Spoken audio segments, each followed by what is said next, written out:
Okay, let's get right into it. What's the real point of our worship anyway? The source material kicks things off with this really simple but pretty deep question for us. First up, we got to understand that worship is a tool, right? It's not the end goal itself. So iman, or faith, it's not just about believing. It's about being trustworthy yourself. And taqwa, the whole point of fasting in the Quran. It's all about responsibility. Now check this out. There's this one key phrase from the Quran that changes everything. That phrase, "so that you may," means it's an opportunity. It's not a guarantee. So if it's just an opportunity, what are the options? Where can this path actually lead? Well, it turns out that worship can actually lead you down two very different paths. Okay, let's look at these two paths. One builds responsibility, the other, well, it can build arrogance. If you take the path of responsibility, it makes you more humble, more empathetic. But the path of arrogance, that's when worship becomes a reason to judge other people. So, what's the real measure of who's superior according to the Quran? It's pretty clear. The best among you is simply the one who is the most responsible. I love this quote. It's about what your hands do, not what your mouth says. You know, it's kind of like that old saying, an unexamined religion just isn't worth it. So the real fast isn't just about food. It's about getting your ego to quiet down. Which brings us back to the big question. Will your fast build responsibility, or will it build arrogance? So, let's talk about fasting. Today, we're going to reframe this familiar practice with one simple but really profound question. How do you fast? Not just if you do it, but how. And we're about to find out what that really means. You know, for so many of us, fasting is a huge part of our lives. And on the surface, it seems pretty straightforward. You don't eat, you don't drink. But is that really all there is to it? Is the whole point just to feel hungry and thirsty? Well, the material we're looking at today suggests that if that's all we see, we're missing the entire point. And this right here gets to the absolute heart of the matter. This is the central idea that acts of worship, whether it's fasting or anything else, they aren't the final destination. They're just the vehicle. They're tools. And they're designed for a very specific job, to build up our moral character. Okay, so if fasting isn't just about avoiding food, then what is it about? Let's dig in and peel back the layers to look at the real anatomy of fasting according to its foundational text. This source points us directly to this verse in the Quran, and it's so clear. It says fasting is prescribed for you for a very specific reason, stated right there at the end, so that you may achieve taqwa. The whole purpose is wrapped up in that one powerful word. So, what in the world is taqwa? Well, for a long time, it got translated as fear of God. But our source points to the work of scholar Toshihiko Izutsu, who showed that its original meaning was something totally different, something much closer to consciousness of responsibility. So it's not about being afraid, it's about being deeply aware of your duties, to yourself, to the people around you, and to the world. And taqwa is tied to another key idea, iman. We often hear this translated simply as belief, but it's way more active and ethical than that. Think of it as a two-way street. It's not just about whether you trust in God. The bigger question is, can God trust in you? Are you a trustworthy, reliable, responsible person? Now this is maybe the most crucial part of the whole thing. There's this tiny little phrase in the original Arabic, la'allakum. It means it is hoped that, or perhaps you will. Think about that for a second. It's not a promise. It's not a guarantee that if you just go hungry, you'll automatically become a better person. The outcome isn't certain at all. It's left entirely up to your choice. And this is a perfect way to visualize that choice. Fasting isn't some magic tunnel you walk into on one side and automatically pop out transformed on the other. Not at all. It's a path. It's a road. And you have to decide with every single step how you're going to walk it. And this brings us to a major fork in that road. The act of fasting, according to this analysis, can lead a person down one of two very different paths. And here they are, laid out plain and simple. You can take the path that builds a sense of responsibility, or you can take the path that builds a sense of arrogance. Same action, two totally different outcomes. So, the path of responsibility. This is the intended purpose. The idea is that by feeling hunger, you develop real empathy for those who feel it every day. By confronting your own weaknesses, your short temper, your impatience, you find humility. This path is supposed to make you a more conscious, more connected, and just a better human being. But then, there's the other path. And this is where the ego hijacks the whole process. Fasting becomes a reason to feel superior to people who don't do it. It turns into a weapon for judging and looking down on others. You take a spiritual tool and turn it into a badge of personal privilege. And in the process, you miss the entire point. And here's what's really striking. The source suggests, based on a lifetime of observation, that for every one person who uses fasting to actually increase their sense of responsibility, 99 use it to increase their arrogance. That is a truly sobering thought. Okay, so if the ritual itself isn't the real goal, and it can lead to such different results, what is the true measure of a person's worth in this way of thinking? Because the path of arrogance has dangerous consequences. A person becomes, as the source puts it, a guard of others' throats. They start policing other people's behavior.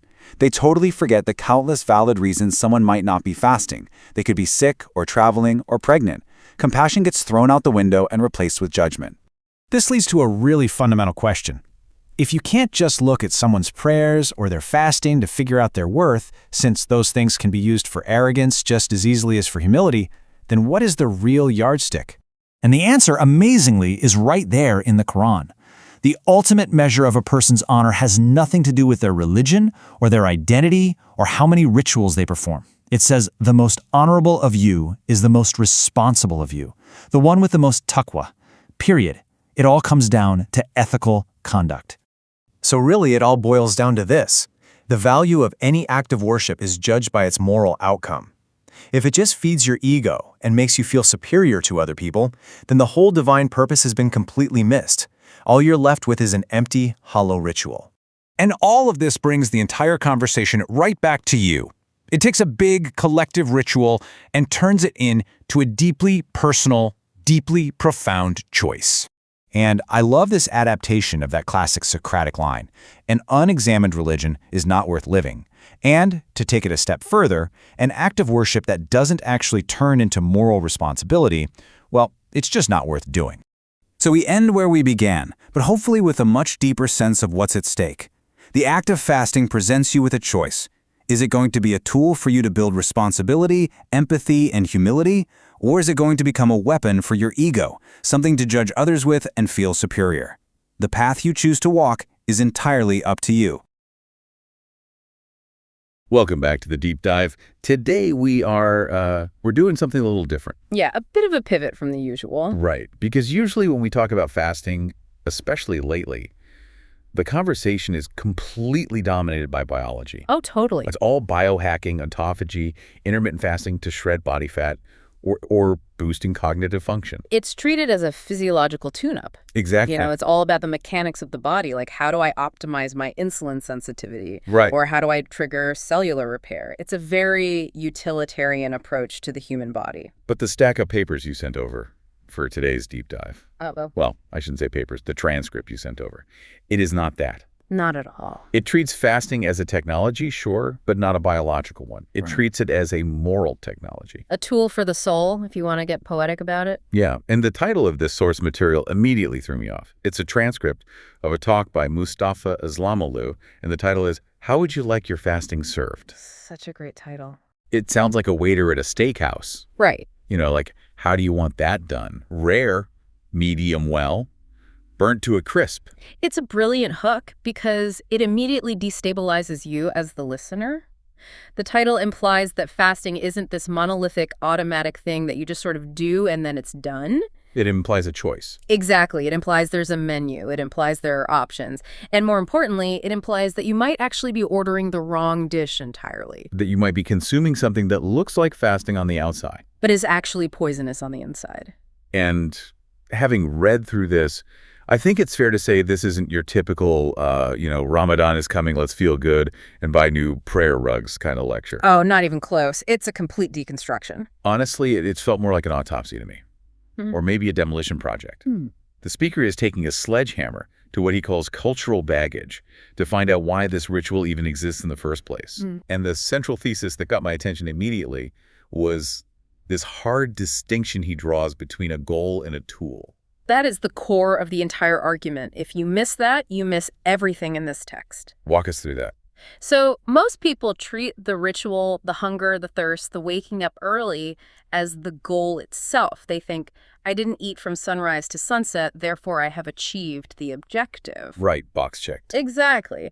But Islamoglu is arguing that the ritual is just a tool. It's a hammer. I really like that hammer analogy. Yeah. Because if I stand in an empty lot holding a hammer for 30 days and I don't swing it and I don't hit any nails, You don't build anything. right, at the end of the month, I don't have a house. I just have a sore arm and a hammer. And you're probably tired and irritable. Very. That's the exact danger he's pointing out. If you mistake the means for the end, you end up with what he calls dry hunger and absolutely zero transformation. He wants to uncover the moral anatomy of this tool. Like, how is it actually supposed to function to build that house? So let's get into that anatomy because he starts with the audience, which I found fascinating because he completely redefines who he is talking to. There is this famous phrase in the Quran, iman edinler. And I've always heard that translated as, oh, you who believe. Right. It feels like a roll call, like, attention guard-carrying members of the club. And that's the traditional, almost bureaucratic understanding of the phrase. It frames religion as a tribe. We are the believers, they are the non-believers. Us versus them. Yeah. But our source pulls a massive linguistic power move here. He flat out refuses to accept the standard definition of iman as just a creed or a belief. He goes back to the etymology, right? He does. He digs into the actual root of the Arabic word, which is connected to which means security, safety, trust. Okay. So instead of translating it as, oh, you who believe, he translates it as, oh, you who trust and are trusted. Oh, you who trust and are trusted. Wow, that completely shifts the definition from a legal status, like I signed the contract, I'm in, to an ethical status. It makes it entirely relational. It really reminds me of a trust fall exercise. Oh, that's a good way to put it. It's not about intellectually agreeing that gravity exists, right? It's about actually falling backward and trusting you'll be caught. That's a great comparison. And the speaker pushes this really hard. He asks the audience a set of incredibly uncomfortable questions. He's saying it's not enough to just say, I believe God exists. The real question is, do I trust God? And then the reverse, which is even heavier. Does God trust me? That's the one that stops you in your tracks. Does God trust me? It implies that the creator is looking at you and doing a risk assessment. It sounds like a security clearance check. Like, can we trust this person with this responsibility? Exactly. If you claim to be a believer, a person of trust, but you're cheating your business partners or you're lying to your spouse or you're a source of constant anxiety for your neighbors, then you aren't trusted. Right. You are a security risk. So before you even start the physical act of fasting, the speaker is demanding you check your credentials. Are you actually a person of trust? Because if not, the hunger might just be theater. Just a performance. Yeah. And to get the audience to this headspace, he asks them to do something that I think is incredibly difficult for most people. He tells them to take their heritage information, you know, what their grandfathers told them, the cultural hearsay, the traditions, and put it all in a sack. Bag it up. Bag it up and put it over there. That is a huge ask. We are our cultural conditioning. Most of us don't even know where our religion ends and our culture begins. Why does he want us to suspend all of that? Because he genuinely believes that cultural religions, stuff you do just because your ancestors did it, often acts as a barrier to the revealed religion or the actual truth of the text. It gets in the way. Yeah. If you think you already know what fasting is because you've seen your grandfather do it for 20 years, you stop listening. You develop this heritage blindness. The confirmation bias. You only see what you expect to see. Precisely. He's asking for a tabula rasa, a blank slate. He says, if you want to hear what the text is actually saying to you right now, today, you have to unlearn the habits of the past. It's a massive call for intellectual humility. Okay, so we've emptied our cup. We've redefined ourselves, not as club members, but as people of trust. Now we get to the action itself. And I have to admit, I never thought I'd be this fascinated by a lecture on 7th century Arabic grammar. It gets surprisingly deep. It really does. Yeah. This bit about the passive voice was wild. The word is kuti. Kuti, it literally means it is prescribed or it is written. And the speaker makes a huge deal out of the fact that it's in the passive voice. Why does that matter so much? Is he just geeking out on linguistics, or is there a practical point here? Oh, there is a profound point. Think about the difference in English. If I use the active voice, I say, the teacher wrote this rule for you. It emphasizes the authority figure and the specific target. It feels very top-down. Right. Do this because I said so? Exactly. But in the passive voice, it was written, the emphasis shifts to the existence of the rule itself. The speaker argues that this linguistic choice signals universality. Universality, meaning it's not just a rule for Muslims. No. Yeah. In fact, the verse goes on to say, as it was prescribed to those before you. By using the passive voice, the text is highlighting that this is a pre-existing condition of humanity.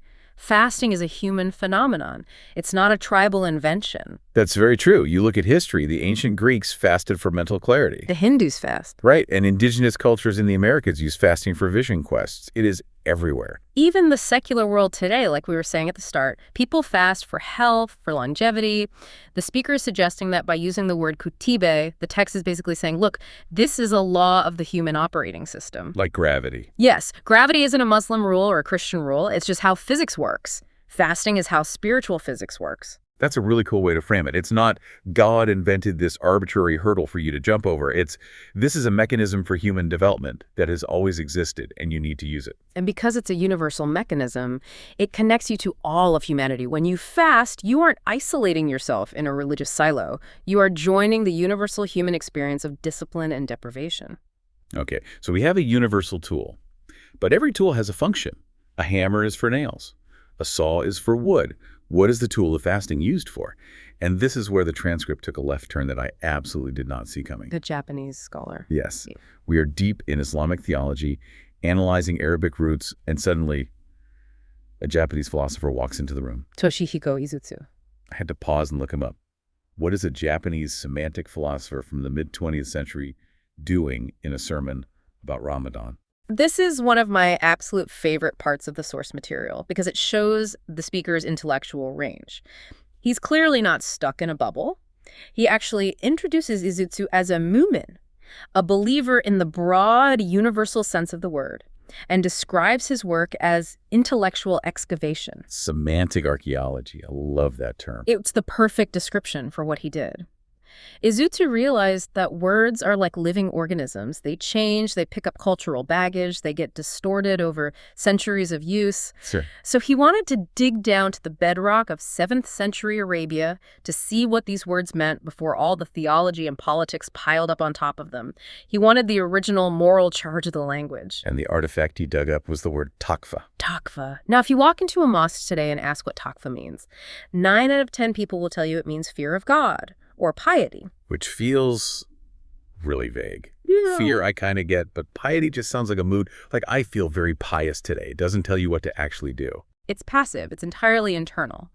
But Izutsu, and our speaker follows him here, argues that based on the semantic field of the time, fear is a terrible translation. So what is it?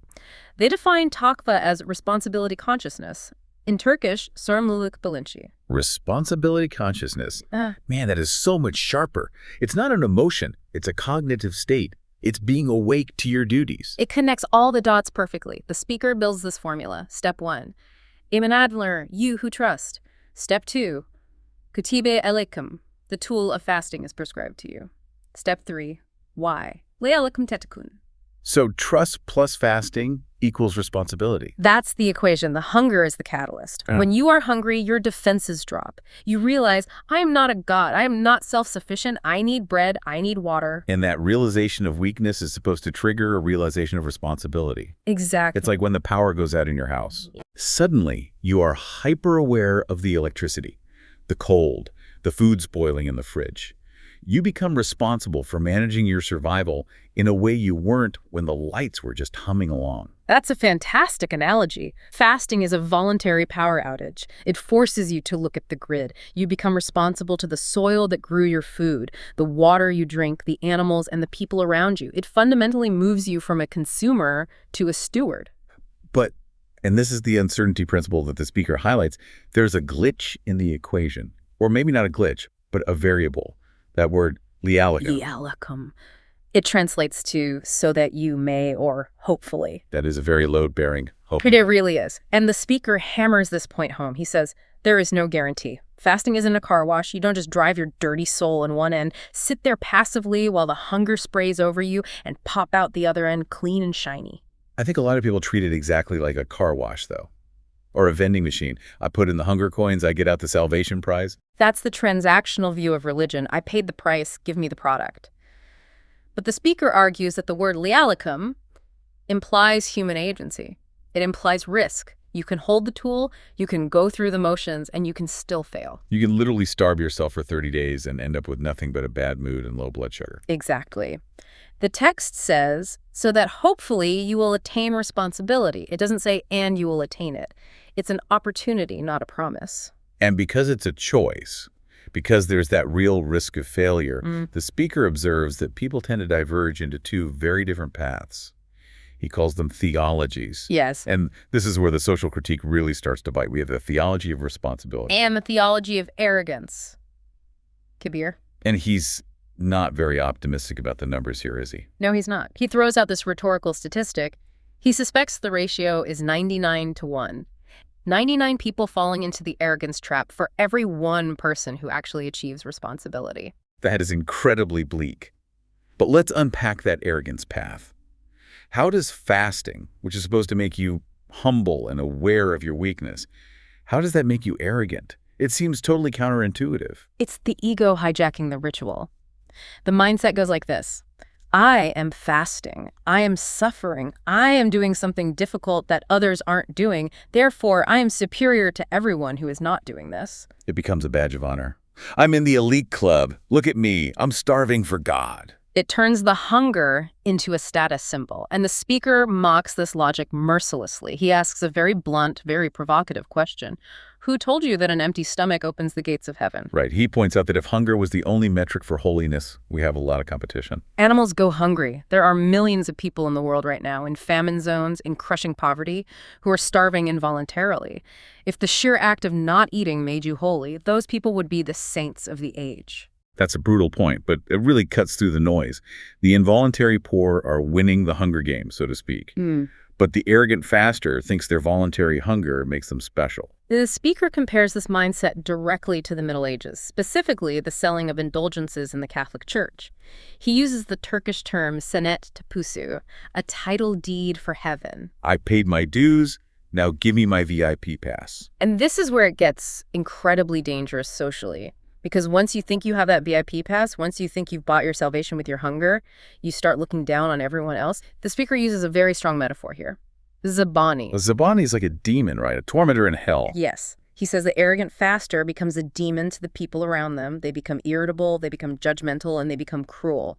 And the absolute worst part, they use God to justify it. I'm not being a jerk, I'm being religious. Exactly. I'm hangry for the Lord. They weaponize the ritual. They take a tool meant for humility, I am weak, and use it to reinforce their arrogance, I am strong, I am holy. They put God in their pocket and use him as a backup for their own fragile ego. That is a terrifying psychological state, to think your narcissism is divinely sanctioned. It's the ultimate corruption of the tool. You've taken the hammer, meant to build a house, and you're using it to hit people in the head. And this brings us perfectly to the manometer. The faith meter. I laughed out loud when I read this part. He asks, very sarcastically, has an manometer been invented without my knowledge? He's calling out the haram police, isn't he? He absolutely is. We've all seen this dynamic. You're in a Muslim-majority country or a tight-knit community, it's Ramadan, and someone is drinking water in public. And the looks they get. The death stare. The speaker's asking the crowd, what are you measuring? How do you know why they aren't fasting? The hidden variables. Right. Maybe they are diabetic. Maybe they are traveling across the country. Maybe she is pregnant. Maybe they have an invisible illness. The speaker lists all these valid exemptions that exist within the religion itself. But the arrogant faster doesn't care about the exemptions. They only care about the judgment. They want the power trip of judging someone else. But he goes deeper than just saying, don't assume. He draws a hard theological line. He says, judging someone's faith is actually a form of blasphemy. It is. He quotes one of the names of God, Maliki Yevmidin, the master of the day of judgment. He's essentially looking at these judgmental people and saying, are you the master of judgment day? Did I miss the memo where you were promoted to God? It's identity theft. You're trying to steal God's job. And practically speaking, you can't even do the job. You can only see the outside. You cannot see the iman, the trust inside a person's heart. So to judge based on appearances is to pretend you have divine X-ray vision. This distinction between the outside and the inside, or action versus claims, leads to what I think is the most radical part of the whole talk. The distinction between the religion of the hand and the religion of the tongue. This is where he really flips the script on the audience. He references a scriptural idea that on Judgment Day, mouths are sealed shut and hands will speak. Which is such a great cinematic image. The mouth is the spin doctor. The mouth is the PR team. I'm a good person. I'm a believer. I donated to charity. And the hand is the raw evidence. The hand says, I stole this. I built this. I hit this person. I signed this corrupt contract. The hand cannot lie because it represents the actual labor, the production, and the action of the person. And he uses this to set up a comparison that I think would make a lot of traditionalists extremely uncomfortable. He talks about non-Muslims who perform Muslim work. He calls them our so-called non-Muslim friends. He describes people, presumably in secular societies or from other faiths, who possess deep ethical integrity. He says, you can put a gun to their head and they won't eat someone else's rights. They won't take a bribe. They won't lie. And he calls that integrity Muslim work. But because it aligns completely with the values, the takva or responsibility that the religion claims to own. He's saying, look, this guy doesn't have the label on his shirt, but he has the product in his hands. And on the flip side, the person who has the label, the Muslim, but whose work is corrupt. The religion of the tongue. They shout about how pious they are, they have the beard, they carry the rosary, but their work is rotten. They lie, they cheat, they slander. The speaker says there are people who claim to be believers, but will literally dig a pit for their neighbor the moment they get a chance. So the real takeaway is, your religion is your integrity. Kishin indini değil, ishin indini. Not the person's religion, but the work's religion. That is the true metric. That is a mic drop moment. He's essentially saying a trustworthy atheist is closer to the spirit of the text than a corrupt believer. In terms of the trust definition we started with, absolutely. If the atheist is trusted and the believer is untrustworthy, the labels are meaningless. The labels are just noise. Wow. Okay, so we've dismantled the ego, we've dismantled the judgment, but we have to talk about the food. Because you cannot talk about Ramadan without talking about the feast. And the speaker seems to have a real bone to pick with the iftar dinner table. The shifted meal syndrome. Shifted meal. I really like that framing. It's not fasting, it's rescheduling. He quotes Ali Shariati here. The idea is that for many people, Ramadan isn't about reducing consumption at all. It's just about moving the consumption window. You skip lunch, but then at dinner, you eat lunch, dinner, breakfast, and a midnight snack all at once. The gluttony games, I mean, if you're listening to this, you've probably seen the photos of those tables. It's a massive banquet. It defeats the physiological purpose, obviously. But the speaker gets very personal here, which I found really grounding. He actually mentions his own diabetes. I like that part. He's this big intellectual scholar, but he's just like, look, if I eat too much baklava, my brain shuts down. He says, my brain is my capital. I can't afford to lose it. It's a rare moment of vulnerability in a fairly intense lecture. He admits his body enforces a strict limit on him, but he uses a dark twist on a Turkish proverb to make his point. There is a saying, "Kan bazızdan gelir," life comes through the throat, meaning food sustains us. And he changes it. He changes it to "Kan bazızdan gelir," glass goes down the throat, or death goes down the throat. So we are digging our graves with our teeth. Exactly. He's arguing that gluttony is a form of self-destruction. We must count our morsels. But beyond the health aspect, it's the spiritual insult that really bothers him. And he uses this metaphor of the guest that I found just heartbreaking. The guest. He personifies Ramadan. He says, Ramadan is a guest sent by God to visit your home. Imagine a highly anticipated guest knocking on your door. You've been waiting for them all year. You open the door, you hug them, you let them in. Yeah. But then you completely ignore them. You sit them on the couch in the living room, and you run into the kitchen. You spend the entire evening obsessing over the pie, the special bread, and the gulak, the traditional dessert.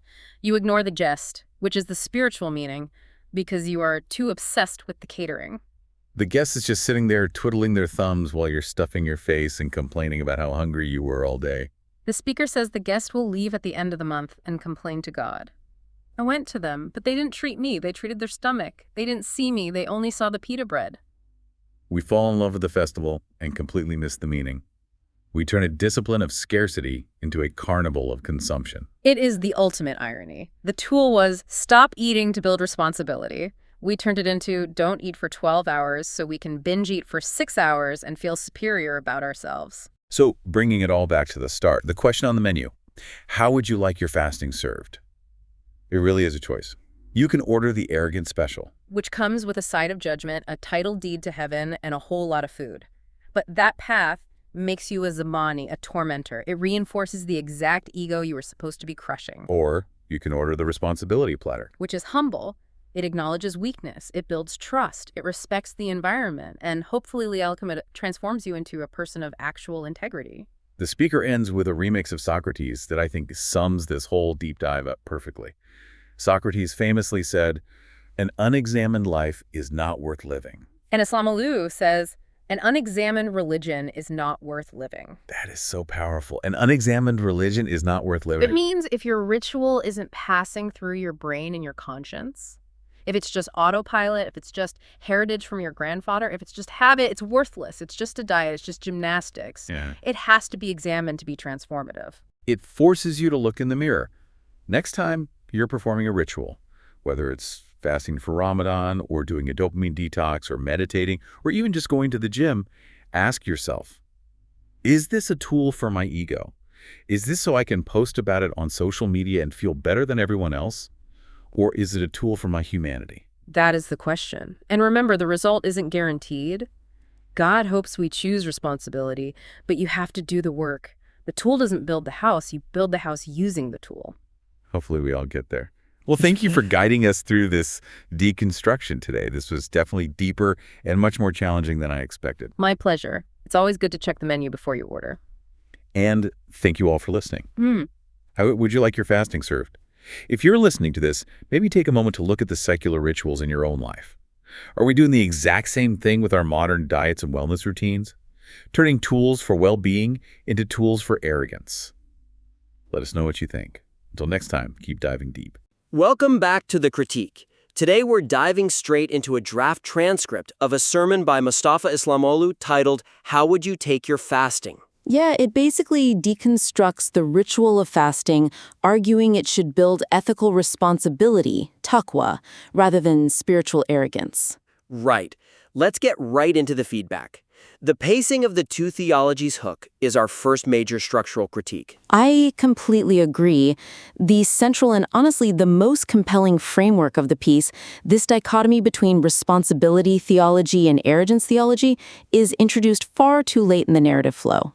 Yeah, the weakness here is that the speaker spends, the entire first third of the text on a very granular linguistic analysis of Quran 2:183. Right, analyzing iman and kutiba, and there's that reference to Toshihiko Izutsu's semantic analysis too. Exactly. And while that's intellectually rigorous, it delays the emotional and thematic core of the argument. The listener basically has to wade through these academic definitions before reaching the actual high-stakes conflict. Which is that fasting can actually make a person worse if done incorrectly. It can make them arrogant. Right, so the suggestion for improvement here is to invert the structure entirely. Lead with the two theologies' conflict as the primary hook. Yes, use the linguistic analysis as the evidence to solve that conflict, rather than as a preamble. So as a concrete example, he could open immediately with an observation like, I have observed two types of fasting, one that builds responsibility and one that builds arrogance. That's a fantastic hook. It immediately puts the listener in a reflective state. Yeah, and then introduce that frightening possibility right up front, the idea that fasting could turn someone into a Zabani, a hell guard of others' throats. That Zabani image is so powerful, but it's buried. If you put that before explaining the word taqwa, the audience actually cares about what taqwa means. Exactly. And then you can use the linguistic point about la'allakum, ulurki, or it is hoped that, to specifically answer why the outcome of fasting isn't guaranteed. Right, because la'allakum implies a hope, not a certainty. Linking that directly to the risk of the arrogance theology makes the linguistics necessary, not just academic trivia. It makes the grammar a matter of spiritual life or death. Perfectly said. Okay, let's move to our second area of focus. The critique of the judgmental faster wavers between compassionate correction and mocking caricature, which alienates the audience. Yeah, tone consistency is a real issue here. The weakness is that when describing the arrogance theology, the text adopts this highly mocking tone toward traditionalists. Right, like the part where he mimics them saying, "I fasted, I am going to heaven." Or the whole imanometer comment. Yeah, the imanometer. While it effectively satirizes hypocrisy, it risks shifting the speaker's position from a spiritual guide to an antagonist. He attacks the straw man of the arrogant fasters so aggressively that a listener who maybe harbors some of those biases might just get defensive. They'll tune out. The suggestion here is to shift the rhetorical framing from accusation, mocking the arrogant, to tragic irony. Tragic irony. I like that. So instead of mimicking the arrogant faster saying, I am superior, frame it as a tragedy. Right. A concrete example would be saying imagine enduring hunger for 30 days only to end up spiritually bankrupt because the currency was arrogance, not responsibility. That hits so much harder than a sarcastic joke. It evokes pity instead of defensiveness. Exactly. And when discussing the person who judges non-fasters, replace the sarcasm about the imanometer with a deeper theological question. Like asking, when we judge others, are we attempting to usurp the role of Malike Yawmiddin, the master of the day of judgment? Yes! That elevates the critique from a petty grievance to a major theological warning. It keeps the listener reflecting on their own boundaries, which actually ties into refining the indulgence comparison he makes. Right. Currently, he labels it a medieval church mindset. Which feels a bit like throwing stones at another tradition just to make a point. Yeah, it distracts. Rather than making it about a medieval church, frame it as a universal human tendency to transact with God. Trading hunger for salvation. Exactly. The Quran explicitly warns against this via the concept of taqwa. It's a human flaw, not a sectarian one. That makes it much more resonant for the intended audience. Okay, let's pivot to the third point. Personal anecdotes effectively humanize the speaker, but must strictly serve the central metaphorical argument regarding the hand versus the mouth. This section stood out to me a lot. The weakness here is the section discussing the speaker's personal health issues. The diabetes and sugar limits? Right. He talks about his sugar limits, says his brain isn't working, calls himself a trash can. It disrupts the profound buildup he just created regarding Judgment Day. Yeah, just before this, the text makes this incredibly powerful point about the hand speaking our actions rather than the mouth speaking, which represents our claims or rituals. And then immediately, this digression into dietary restrictions and mental fog totally dilutes the gravity of that hand versus mouth theological climax. It's tonal whiplash. So the suggestion is to tighten or completely reframe the health anecdote so it serves as a direct metaphor for the limits, the hudud of responsibility, rather than just the physiological complaint. Exactly. For a concrete example, connect the physical inability to eat sugar directly to the spiritual inability to digest haram, or forbidden actions. Oh, that's a great bridge. And definitely cut the brain not working self-deprecation entirely. Yeah, it undermines his authority right when he needs to maintain momentum for the Socrates conclusion. Right. He needs to bridge the hand-speaking concept directly to his conclusion about Job's religion versus person's religion, ishinindini versus kishinindini. So the transition should be something like, just as my body rejects sugar, the soul must reject arrogance. This is why the hand speaks on Judgment Day. It reveals what we actually digested and produced. That's perfect. It takes a meandering personal story and turns it into a devastatingly sharp metaphor. It proves his point physically. Which brings us to our final structural point.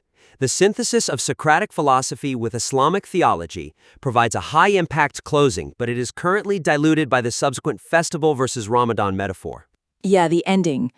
The weakness here is that the text reaches this incredible philosophical peak by quoting Socrates. The unexamined life is not worth living. Right, and then he beautifully adapts it to the unexamined religion is not worth living. It's a perfect punchy ending. A real mic drop. But then the text just keeps going. It wanders past this point into a metaphor about Ramadan the guest and the festival the goulash dessert. Which, to be fair, is a valid and culturally resonant metaphor, but it feels like a lower-stakes addendum. It softens the blow of that Socratic challenge. It gives the audience a comfortable out. Exactly. So the suggestion is to reorder the ending to place the Socratic synthesis as the final, lingering thought. Or integrate the guest metaphor before that philosophical climax. Yes. As a concrete example, move the Ramadan as a guest that wasn't fed section to the middle of the piece. It would fit really well as an example of ritual without responsibility. Like, we fast, but we ignore the actual spirit of the guest. That sets up the problem perfectly.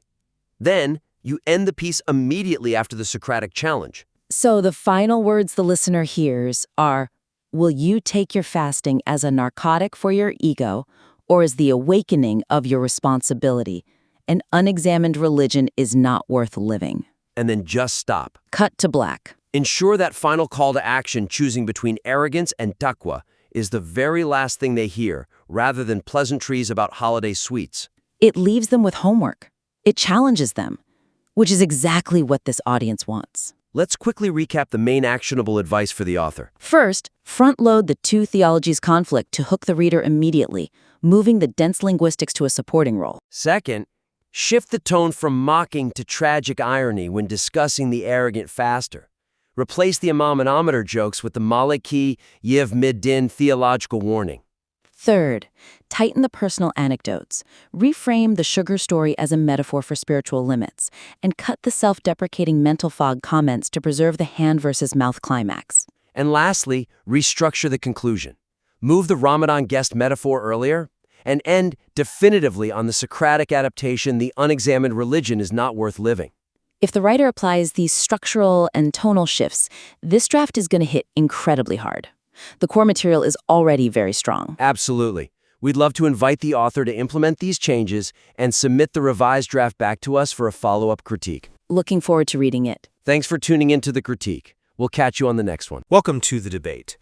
Today we're diving straight into a subject that essentially dictates the rhythm, diet, and frankly the mood of over 1 billion people for an entire month every single year. But, we aren't just talking about the biological mechanics of fasting. We are dissecting the anatomy of fasting, specifically within Ramadan, and we're doing this based on a pretty provocative sermon by Mustafa Islamoglu titled, "How Would You Take Your Fast?"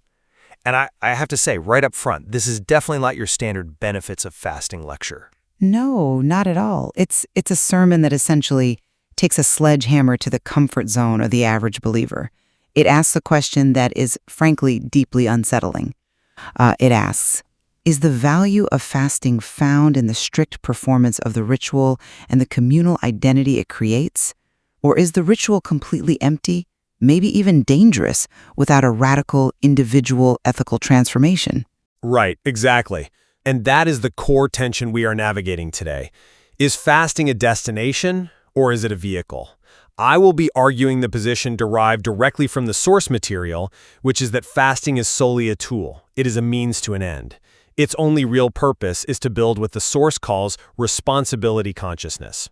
My stance is that without this specific ethical outcome, the ritual is not just a waste of time, but it actively breeds a form of religious arrogance that is highly destructive. And I'll be representing the perspective that emphasizes the inherent value of the commandment itself. While I obviously agree that ethics are vital, I believe that viewing the ritual merely as a tool to be deconstructed risks collapsing the faith entirely. There is a deep, stabilizing value in simple obedience, in the collective experience, and in the sort of ancestral knowledge that your position seems very eager to dismiss. Well, let's get right into the machinery of this argument, because the source material begins by demanding a fundamental redefinition of our basic vocabulary. Islamoglu starts by totally dismantling the traditional understanding of ibadah, or worship. We usually think of worship as the goal itself, right? You pray to pray, you fast to fast. It's a box you check off. But the source argues that worship is actually instrumental. It is a mechanism. The goal isn't the hunger, the goal is morality. And he bases this on a fascinating linguistic analysis of the word iman. Right. He shifts the definition of iman from traditional belief to trust. Exactly. Usually, iman is treated as this cognitive checklist, like I believe in God, I believe in angels, books, prophets, and so on. But the source argues that in the Quranic context, iman is actually an ethical definition. It means to trust and to be trusted. It's about being a security generator for those around you. So if you fast, but you are untrustworthy to your neighbors, you haven't actually practiced iman. You've basically just performed a starvation ritual. I mean, I see the intellectual appeal of that definition. It makes religion very practical, very tangible in the real world. But I really have to push back on the implications here. The source says quite explicitly to forget what you learned from your fathers and grandfathers and to put that knowledge in a sack. That is a incredibly violent disruption of tradition. Belief as a mental assent has a profound theological weight that connects a person to the divine.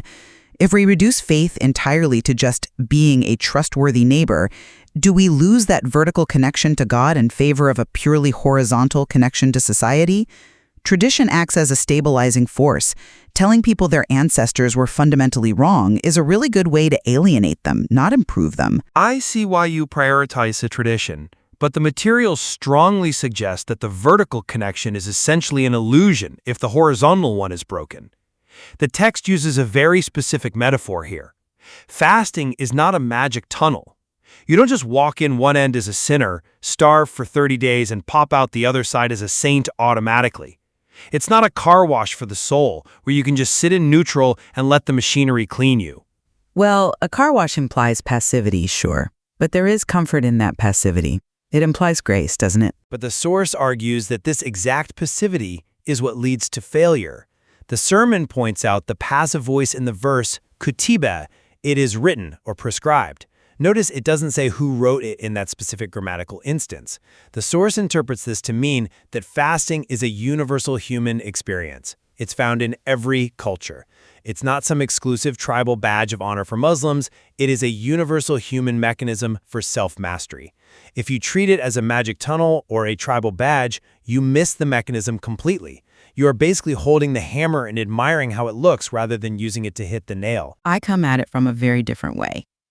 If we accept that fasting is just this generic, universal human tool, we strip away the specific religious identity that makes it compelling for the average person to do it in the first place.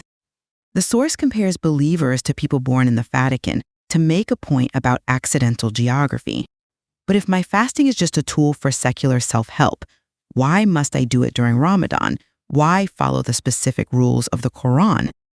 There is a real danger in making the ritual so universal that it essentially becomes optional.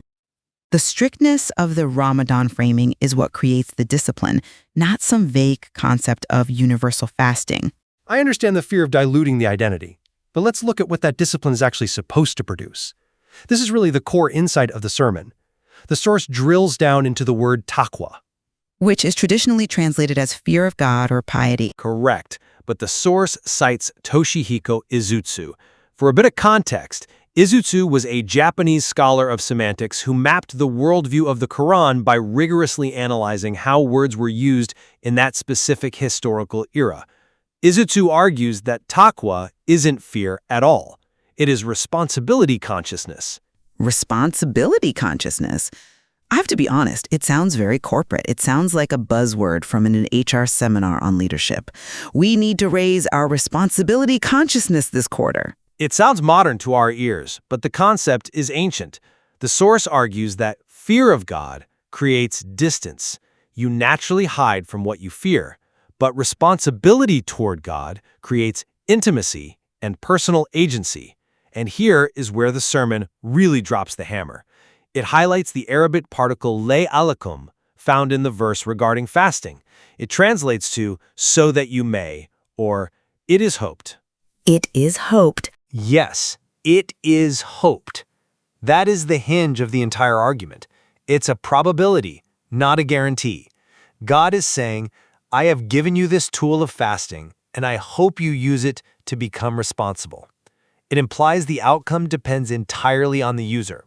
The tool itself guarantees nothing at all.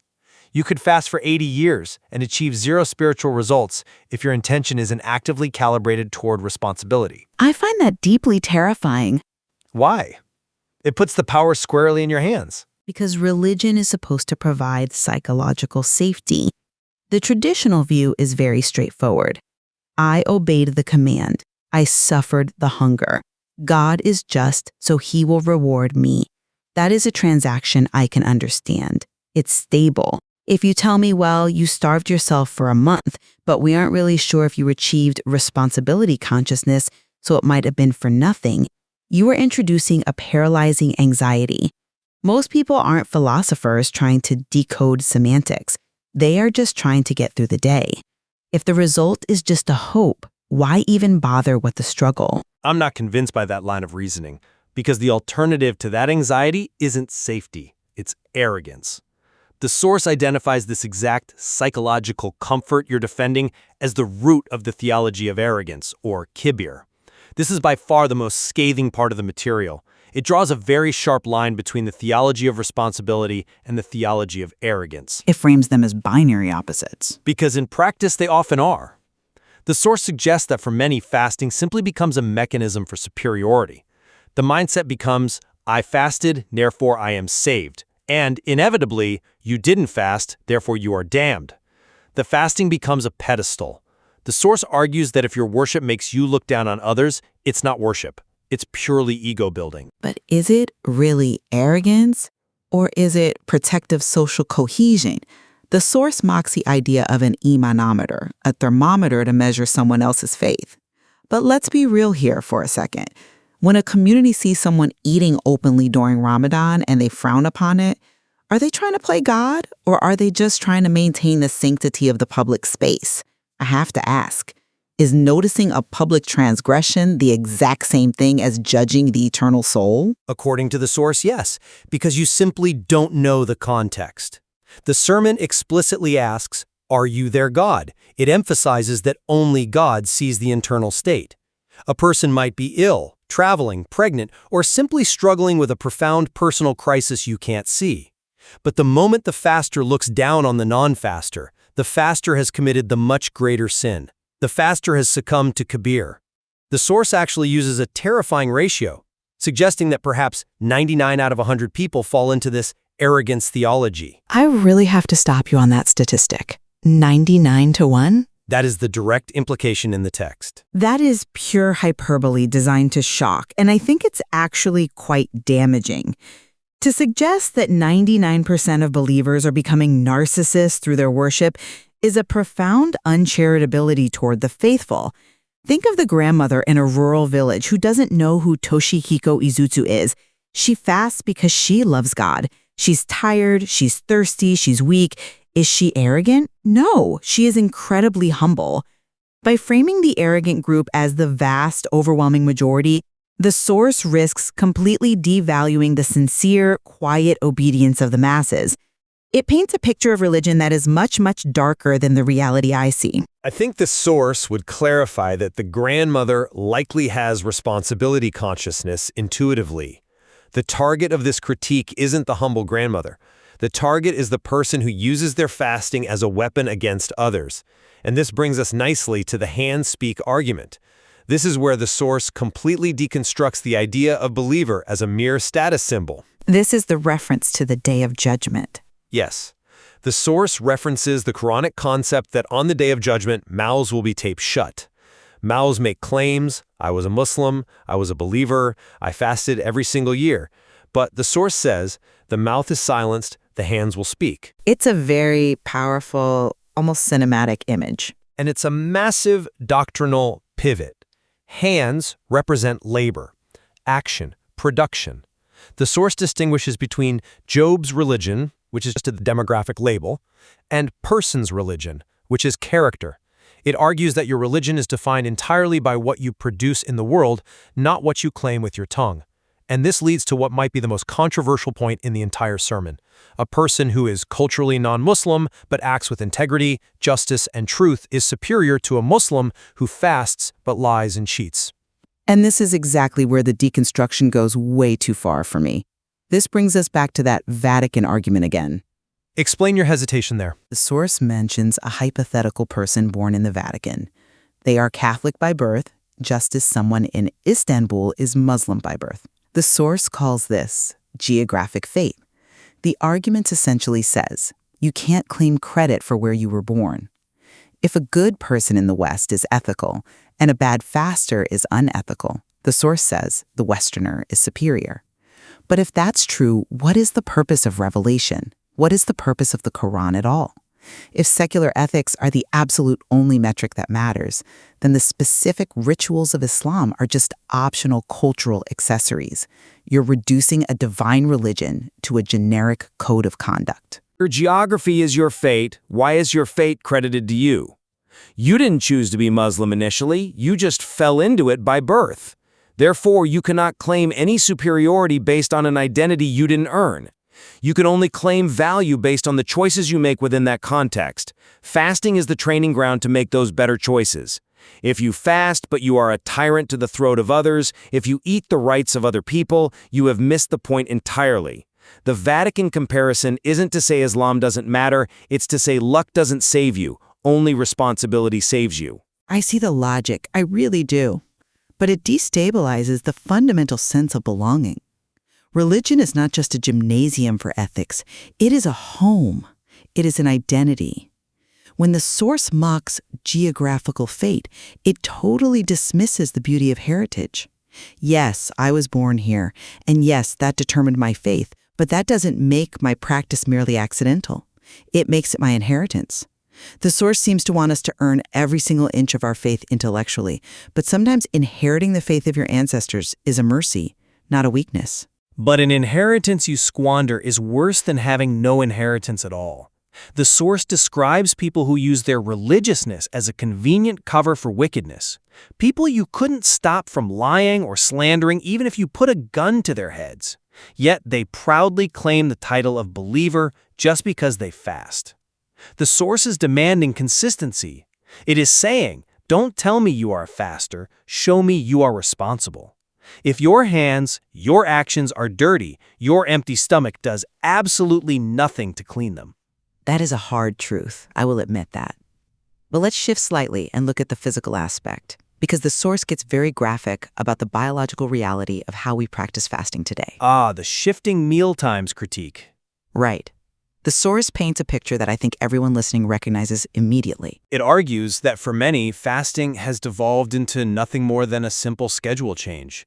We starve all day and then eat 3 days' worth of food at iftar. The gluttony argument. It's more than just gluttony, though. It's about what that excessive food does to the consciousness. The source points out that when you spike your sugar levels with massive meals, iftars that are basically grand festivals, your brain literally stops functioning. You get severe brain fog. The source even says, I can't even eat at invitations because the sheer sugar load destroys my clarity. Which is a very fair health tip. But is it theology? The source argues yes, absolutely. If the entire purpose of fasting is taqwa, responsibility, consciousness, how can you be conscious if you are in a sugar coma? If your blood is entirely diverted to your stomach to digest a kilogram of meat and bread, your brain is offline. You cannot engage in intellectual excavation or ethical reflection when you are heavily sedated by food. The physical discipline is a strict prerequisite for the spiritual discipline. You cannot be a spiritual master while remaining a physical slave to your appetite. That's a compelling argument. But consider that there is a real risk of becoming entirely joyless here. Feasting is a core part of the tradition. It is a celebration of sustenance and community. The source seems to want to strip all the joy out of the iftar table in favor of a strict, almost clinical biological regime. There is a deep communal bonding that happens when we break bread, even rich, heavy bread together. If we demand every iftar be a meager, ascetic meal, we might gain clarity, but we lose the warmth of the festival. But are we breaking bread, or are we just feeding our narcissism? The source closes with a metaphor that I honestly found haunting. It describes Ramadan as a guest. Ramadan came, and it went. Yes, it frames Ramadan as a distinct entity that visits your house for 30 days. And the ultimate question is, did you feed the guest, or did you just feed yourself? That is a beautiful metaphor. It implies that Ramadan itself requires sustenance. And the food of Ramadan is not kebab or pide. The food of Ramadan is our acts of responsibility. If Ramadan leaves and we are the exact same arrogant, judgmental, gluttonous people we were when it arrived, then the guest went hungry while we just stuffed our faces. We were bad hosts to a holy month. That hits hard. I won't deny it. But I would counter that the mere act of opening the door to the guest has inherent value, even if I didn't host him perfectly. Even if I was a bit distracted or fed myself too much at the table, I still let him in. The source seems to imply that unless the hosting was flawless, unless the ethical transformation was total and complete, the visit was a failure. I don't think it demands perfection, but it certainly demands direction. The source isn't asking for everyone to be flawless saints. It's asking for people to be awake. But look back at the phrase, it is hoped. Maybe this year I was 10% less arrogant. Maybe next year I'll be 20% less. The source's strict binary of responsibility versus arrogance leaves very little room for the stumbling, imperfect middle ground where most of us actually live. Most of us are not ethical giants, nor are we total narcissists. We are just trying. The source would argue that the middle is an illusion if the trajectory itself is fundamentally wrong. If your fasting secretly reinforces the idea that you are inherently better than others, you aren't stumbling toward God, you're sprinting toward the devil, all while holding a rosary. The source actually mentions the indulgences of the Middle Ages, buying a literal ticket to heaven. If fasting is just your stamped ticket, it's a transaction, not a transformation. And yet, despite all this rigor and heavy critique, the source does end with a blessing. May Ramadan find us pleasant. There is a distinct softness there at the very end. It does, but it is a deeply conditional hope. It is the hope that we consciously choose the hard path of taqwa over the incredibly easy path of ritual pride. So as we wrap up this intense examination, where do we ultimately stand? I will summarize my position thus. While the call to ethical transformation is noble and undeniably necessary, I remain very wary of stripping away the comfort of the ritual itself. The hope mentioned in the Quran shouldn't become a source of despair for those who perhaps cannot reach the high intellectual and ethical bar set by the source. Sometimes simple obedience is the absolute only anchor a person has in a chaotic world. If we cut that line because it lacks philosophical depth, we may cast them adrift entirely. It always comes back to the guest, doesn't it? Indeed it does. The source asks us to reflect. When Ramadan finally departs, will it leave behind a person who is more trustworthy, a person of iman in the truest ethical sense, or just a person who is hungry and proud? The challenge is to ensure that while we are busy feeding the guest, we don't accidentally starve the very tradition that brought him to our door in the first place. And the challenge is to realize that the tradition is the feeding of the guest, not the feeding of the ego. The source leaves us with that piercing question. Will your fast increase your arrogance or your responsibility? That is a question every listener is going to have to answer for themselves. Thank you for joining the debate.